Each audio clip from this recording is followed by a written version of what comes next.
Hello, Tyndale. My name is Dr. Todd Cunningham. It was about a year ago when I was last in person seeing you. I remember that it was actually one of my last talks in person when I was standing in that wonderful chapel that you had. The following week, we were madly getting ready to go away for winter break, and we're packing our little van to drive down to the Carolinas. And then the Thursday after the talk I gave to you guys, I remember sitting in that van, all of us ready to go, when we started hearing this news about the coronavirus and how things were going to be shut down. Schools were going to be canceled, public schools. The University of Toronto, the university I work at, was now going to all online courses. And if I had left the country, if we drove into the US, that we'd have to quarantine for 2 weeks when we returned. I remember myself, my wife, and the kids unpacking our van, feeling kind of deflated that we weren't going to get away for that week, not knowing that we'd probably be in the same, well, we were going to be in the same place for the next 12 plus months. But during this time, a lot has happened. We've all learned how to be able to do online classes or to be able to teach online classes. We've learned how to have new Zoom social interactions with each other. And more important is that there's some hope around the corner, that there's a light at the end of this tunnel as we start to move into the warm season and as the vaccine starts to roll out. And knowing that finally things might begin to look like more normal than they used to. So I think it's really important for us to kind of sit back at this point and just think about where we've been and where we're going. And more importantly, to think about a couple of things that as individuals we need to really be paying attention to for our own mental health. And the two things I want to talk about today is rumination and loneliness. See, rumination is when we get these thoughts in our heads and we kind of keep thinking about them and thinking about them and thinking about them, going over and over and over again. Our brains as humans are naturally developed for kind of ruminating. See, whenever we stop focusing on something, such as focusing on me right now or focusing on the TV or a conversation, reading, whenever we take our directed attention and just kind of turn off directed attention, our brain does two things. It goes into what's known as the default network, where it either thinks about past events to try and learn from them, or thinks about future events to be able to prepare for them. You probably, well, I know that you experience this every time you lay down at bed at night and start to close your eyes, because the default network kicks in at this point, and our brains often will start thinking about past events, replaying the day, or thinking about what we have to do next. Now, this is a healthy thing. We all do this. However, for some of us, that rumination, that default network can kick into overdrive. We can start to become preoccupied with our thoughts. And these thoughts can actually be very dysfunctional. We can start to worry a lot about what's coming up and feeling anxious about unknowns. Maybe it's exam time coming up and you start to worry about the exams that you're going to be taking. Am I going to do well on those exams? You might be ruminating about a paper, a mark that you got back from your professor. Why did I get this bad mark? Or what did that comment mean on my paper? Our brains start to go into this process where we're trying to make sense and either make sense of the past so we can learn from it, or we can plan for the future. And sometimes that rumination turns into these dysfunctional thoughts where we're focused so much on our thoughts and worrying about either the past or the future that we lose sight of the presence of where we're at. We find it hard to concentrate on the work that we have to do, or we don't enjoy being with or talking online with the people that we typically enjoy, because we find ourselves distracted by our thoughts. And so it's important for us to be able to break these ruminations. Now, one thing we have to do is first recognize that, again, we might have these. We might have these ruminating thoughts. These thoughts might be out there. And what we need to do is when we have these thoughts, we need to write them down. Make a diary of thoughts. Write out our thoughts and then look at our thoughts. And if the thoughts coming up a lot, or we feel very unsettled by thoughts, such as worrying about an exam coming up, then we need to write out a plan. You need to make a plan for that thought. Write it out. When am I going to be studying? How much do I need to study? Have that timeline broken down.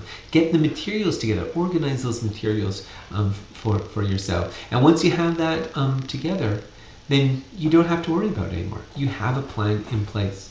And therefore, next time you have that thought, oh my goodness, I should be studying, well, you can say, no, in fact, I've already set aside a time that I'm going to study. I already have my materials ready for that, so I don't have to worry about that. I can go back to enjoying what I am doing. Maybe you have a mark on a paper that you don't understand. Again, write it down. When are you going to contact the professor? How you're going to do that? What might you say? Or maybe you'll even just send the email out right away to be able to ask for clarification. So there in the future, when you have that thought, you can go, no, I've already written down and I've already taken action on that. I know what I'm going to do. Or maybe you're having difficulties with a relationship. Again, write it down. Put together a plan, the steps that you're going to take to be able to talk about it. Talk about how you're feeling by a comment that they might have said. Put that plan together, and then you don't have to worry about it because you have your plan. So when you're sitting down and you're having those thoughts keep coming back, all you have to say is, no, I've got a plan. The other thing you need to do in your journal, maybe you want to buy a second journal for this, is you also need to do a gratitude journal. Every day, write down something that makes you happy, that you're grateful for. Write that down on a regular basis, on a daily basis, of all the things. And then when you're having these worried thoughts, when you're thinking about it and saying, okay, I've already had my plan, then you can then turn to think about one of the things that you're grateful for. And that changes your perspective. Instead of going into a perspective of thinking about the negative or the worry, you're changing your perspective to the positive. So that then you can bring yourself back into the moment of wherever you are and begin to enjoy what is going on, or being able to attend better to the work that you're doing. You don't have to worry that you don't have a plan because you've already developed that plan. And you can also feel positive about the things that you're grateful for in your life. Now, this is a hard thing to do. It doesn't happen overnight. You're going to have to practice doing this on a daily basis. But it's a really important thing to do.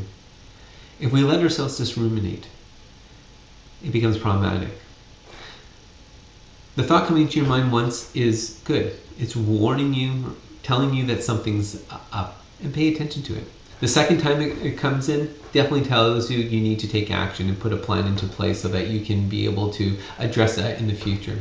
But the third, fourth, fifth, sixth time, then that's just not helpful. That's not productive.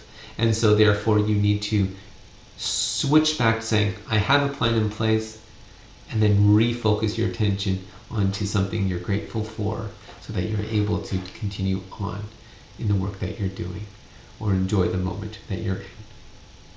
The second thing that we need to do when it comes to ruminating is that we also have to create positive activities for ourselves. We have to think about things that we're wanting to do. You know, again, as classes are beginning to wind up, this is a great time to start to build in some other good habits, such as taking a daily walk. The sun's coming up, it's getting warm. Well, the sun's always been up, but it's getting warmer outside these days.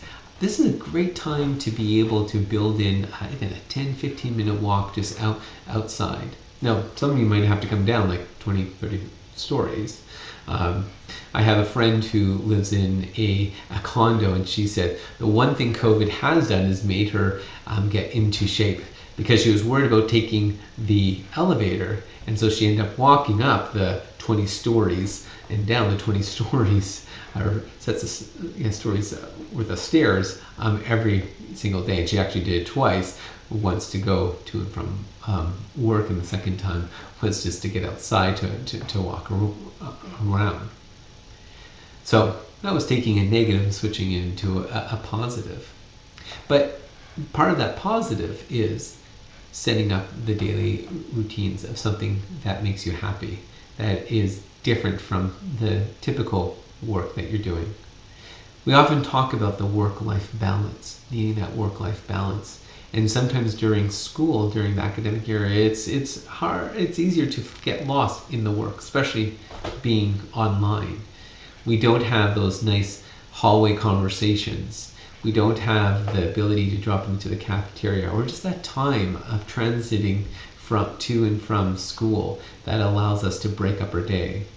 Often I find myself, I wake up, walk into the kitchen, walk into my office, sit for 12 hours, get up, go and get dinner, and go back upstairs. We can easily get lost in just the work that we're doing and lose focus of the other things that are out there. So building that into our daily structure is really important. Going for a walk, joining a new class, even though it might be an online class. These are important things for us to do to be able to get ourselves out of our environment that we're in, and to be able to change up the routines that we are used to. Which brings me to loneliness, and connecting with new groups is a really important thing. Again, it's been very easy for us to be able to be sitting by ourselves, attending school online. I know my oldest daughter says, yeah, Dad, I've been online, but I really don't know anybody in my classes. There isn't that time before and after class where we get to just talk. When we do seat work, I don't talk with someone. There's no one to talk with. I'm just doing the work by myself. There isn't, the online environment, the online classes doesn't lend itself to kind of meeting new people easily. And so one of the things we need to do is, again, be very intentional about that. As spring comes along, new clubs are starting up. It might be at the university or college, seminary, or it might be something that you can be looking at in your immediate community. It's a pottery class or an art class, or an online book club. But it's really important for us to find new groups of people who are doing stuff of interest that we find interesting. Because that's where kind of commonality and connect relationships can really merge. It's finding and joining environments or spaces where other people have similar interests that you are. And I really challenge you, as you join these new environments, it's easy enough for us to be able to kind of just sit back and be an observer, or engage a little bit, but really not to start to make ourselves vulnerable. Calling out or using the chat feature to reach out to a person or two, saying, hey, really like those ideas you're talking about. Can we meet offline and talk more about those ideas? Or when you're in the art class, just start talking out loud as people are painting or drawing about your experiences. And in doing that, as we start to reach out to others, it's really important for us to engage, not just the surface level conversation, not just talking about weather or the task that we have in front of us, having a picture of the book that we're just reading. But it's important for us to start to look more personal, ask more personal questions, and engage in a much deeper level of conversation. Be brave to be able to start to say, hey, COVID has been really challenging for me this year because I haven't had the same social connections with my students as I usually have. I don't know how they're doing, and I worry. But What's something that you have found hard? So give something about yourself and then open it up to them. And using this open, what we call the open-ended question, invites people to engage in a conversation as well about more personal matters. It allows for a more connection at a personal level than just simply the banter that goes on around an activity. And it's when we start having these really good conversations, making these new relationships and having that loneliness starts to dissolve. See, we can feel like we have a lot of social connection. We can feel like we see people online, we're talking with our professors or our teachers, we're talking with students. We can feel connected in the sense I'm seeing people, but I might not have that emotional connection with someone that really kind of relieves that loneliness. And that's why taking that step to be able to connect, using those open-ended questions, being vulnerable and sharing something about yourself, which invites someone else to share something about themselves, is really important. Because as we develop those relationships, those more close relationships, we call reciprocal friendships, where I say that you're my friend and you say that you're my friend. As we develop those and actually share more on a personal level, we feel that sense of connectiveness, and that's a key thing to be able to combat loneliness. Another thing with loneliness is, again, changing the scenes that we're at. So maybe as classes are dwindling down, maybe that you want to connect with some of the students after classes are happening. Sending out that message saying, hey, I want to connect. I've really enjoyed the conversations that we've been happening here, and I want to continue those on. There might be a group of you who want to be able to connect for a bit so that you can continue on past classes. Or it might be completely changed up, as I said before, joining a new group to be able to think about, or a new group around a shared activity that you want to connect. In whatever ways you do it, it is important to be able to find those groups, find those relationships to be able to work together, or to join together. So as we kind of end this very interesting school year, I want to remind you, when it comes to those thoughts, those worried thoughts, that rumination, make a plan of how you're going to address the specific things that you're worried about. Recognize your thought is just informing you about what you need a plan for, and put that plan in place. And then also make that gratitude journal so that you can then turn to and think about what you want to do. And be brave. Step out of your comfort zone and start to share a bit about the things that you have found challenging. And use that open-ended question to invite others into a conversation so that you can develop new friendships or new relationships. And so that sense of just being lonely does not continue on. I really hope the best for all of you as we go into this new season, this new warm season. And I'm really hoping that next year we can be back in person and be able to share what this last year's journey has been like and what we have learned from it. Thank you.